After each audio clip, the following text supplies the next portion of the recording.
Thank you for the kind introduction. And before beginning, I'd like to take this opportunity to thank all of those many people who are responsible for creating this beautiful and inspiring monument. Their actions reflect an abiding love of our country and commitment to continued service and to the cause of liberty and freedom. Inscribed on these walls, one can find the names of relatives, friends, neighbors, all who have answered the call to service in America's military. Among them is John Siemens, an ancestor of First Sergeant Al Sperry, who fought in the French and Indian Wars and in the American Revolution. You will also find Sergeant First Class Randall Shugart, a close friend of Captain Doug Mason, who did not hail from the Bitterroot Valley but visited here often. Sergeant Shugart was killed in action in Somalia in 1993. For his valiant efforts there, he was posthumously awarded the Congressional Medal of Honor.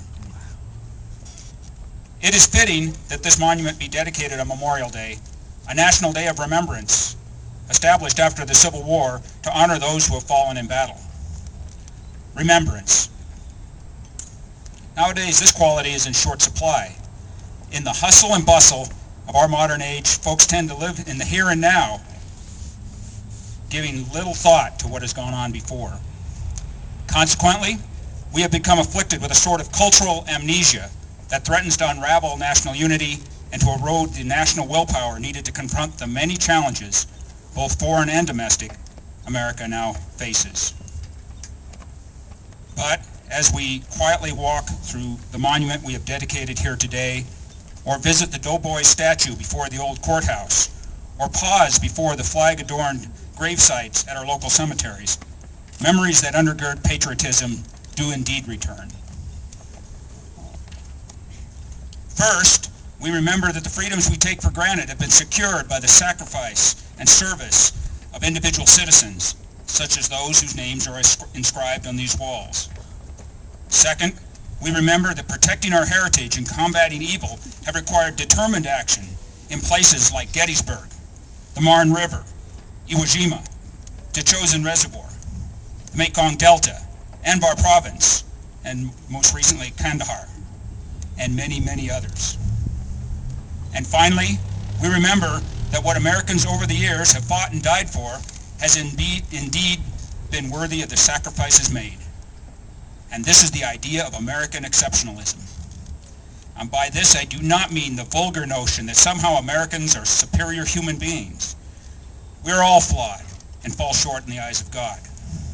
No, what makes America exceptional is that it has thus far broken the bounds of history by demonstrating that free citizens can govern themselves and need not be ruled as subjects of a patriarchal or tyrannical government. The freedom and prosperity that we now enjoy is not the norm. It cannot be preserved unless we tend to the principles upon which our nation was founded. And to this end, Abraham Lincoln's short speech given at Gettysburg remains as relevant today as it was in 1863. So please pardon me while I recite his words in full.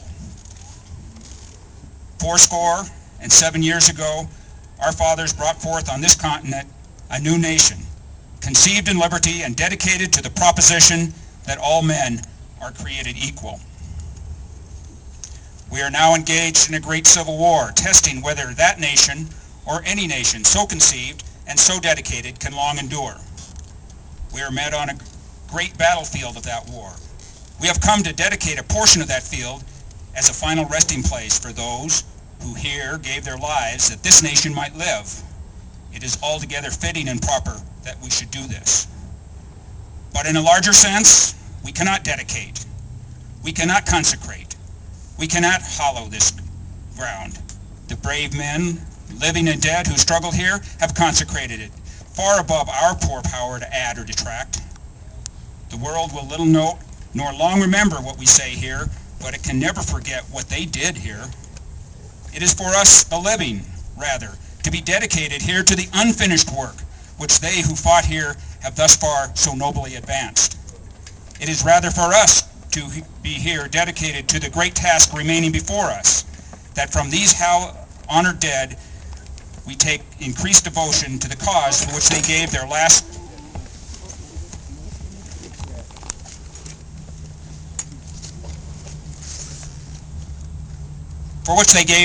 full measure of devotion.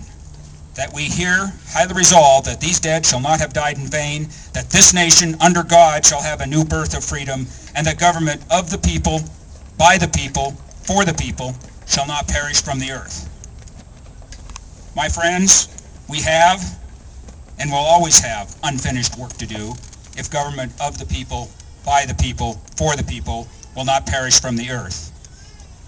This Veterans Monument will help us not to forget the duty we owe our ancestors, our nation, and ourselves. God bless you all, and God bless America.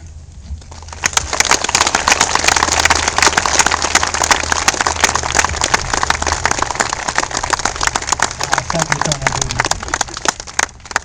I think George Myers wants to come back up here.